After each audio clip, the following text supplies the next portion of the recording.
રાજ્યમાં છેલ્લા કેટલાય સમયથી મહત્વની કચેરીઓ અને જાહેર સ્થળોને નિશાન બનાવવાની ધમકીઓનો સિલસિલો યથાવત રહ્યો છે.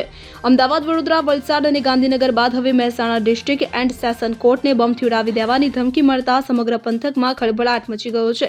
આ ધમકી કોર્ટના સત્તાવાર ઈમેલ આઈડી પર મોકલવામાં આવી હોવાનું સામે આવ્યું છે. મળી આવતી જાણકારી મુજબ મહેસાણા ડિસ્ટ્રિક્ટ કોર્ટના ઈમેલ હેન્ડલ પર અજાણ્યા શખ્સ દ્વારા કોર્ટ સંકુલે બોમ્બથી ઉડાવી દેવાનો મેલ મળ્યો હતો. ધમકીભર્યા મેલની જાણ થતાં જ કોર્ટ પ્રશાસન અને પોલીસ તંત્ર તાત્કાલિક હરકતમાં આવ્યું હતું.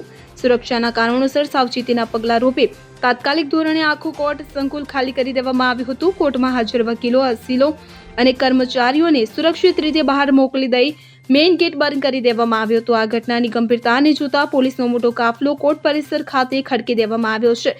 પોલીસ અને ડોગ સ્ક્વોડની ટીમ દ્વારા હાલ સમગ્ર કોર્ટ બિલ્ડિંગમાં ઝીણવટભર્યું સર્ચ ઓપરેશન હાથ ધરવામાં આવ્યું છે. આ ઈમેલ ક્યાંથી આવ્યો અને તેની પાછળ કોનો હાથ છે તે દિશામાં પણ તપાસ તેજ કરવામાં આવી છે.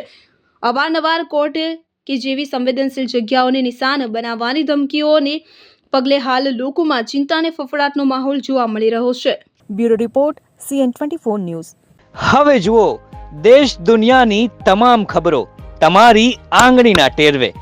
ઉઠાવો મોબાઈલ અને Google Play Store પરથી ડાઉનલોડ કરો અમારી CN24 ન્યૂઝ મોબાઈલ એપ.